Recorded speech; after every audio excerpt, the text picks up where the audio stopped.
Hey, want to talk to you a little bit about the will of God. If you heard the last little post I did, spoke about that some, and it's pretty important.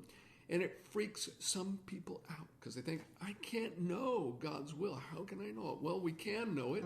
The Apostle Paul prayed that we would be filled with the knowledge of God's will. Epaphras prayed that believers would stand perfect and complete in all the will of God. The book of Ephesians says, don't be foolish, but understand what the will of God is. And Jesus said, it's not the one that says to me, Lord, Lord, that enters the kingdom of heaven, but it's the one that does the will of my Father in heaven. Oh, yeah. Pretty important. And so we're just talking a little bit about some of the things that we know are God's will. And one of them is to work hard and enthusiastically at your job. Let me read this to you. It's from the Living Bible, Ephesians chapter 6, verses 5 through 8. It says, slaves or servants, obey your masters. Be eager to give them your very best. Serve them as you would Christ. Don't work hard only when your master is watching and then shirk when he isn't looking. Work hard and with gladness all the time, as though working for Christ, doing the will of God with all your hearts. Remember, the Lord will pay for each good thing you do, whether you are slave or free. When we work hard on our job as if Jesus were our boss, we are doing the will of God. And I know some people say, well, come on. I wanted something spiritual. I wanted something deep. Hey, this is deep.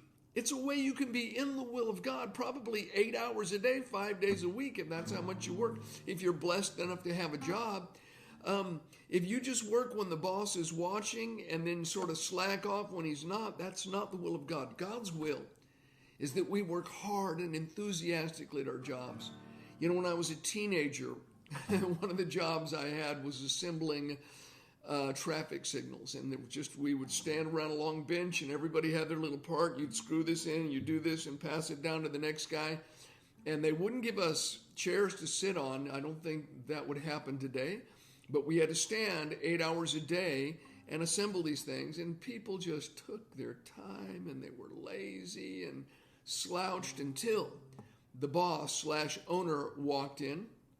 And then everybody just suddenly increased, the speed of what they were doing 3 or 4 times. And they stood until the boss went back into his office, and then they'd slouch again and not work hard again.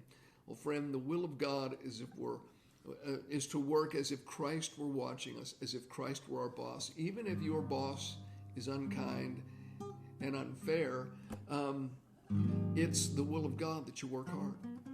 Now that's something, when you do it, you're pleasing God. You're in God's will. And every good thing we do for someone else, Christ is watching. He'll see that it comes back to us. Good measure, pressed down, shaken together, and running over. So, hey, if you want to be in the will of God, you have a job. Don't slouch. Don't do it half-heartedly. Do it with all of your might. In fact, here's a few other translations. They say, work hard. Work with enthusiasm. Don't just do enough to get by. Work with a smile on your face. One translation says that. Paraphrase, obviously. Another one says, be eager to give your very best. Another one says, work wholeheartedly. Another says, do your work and be happy to do it. Work as though it is the Lord you are serving and not just an earthly boss. And my friend, when you do that, you will be doing the will of God.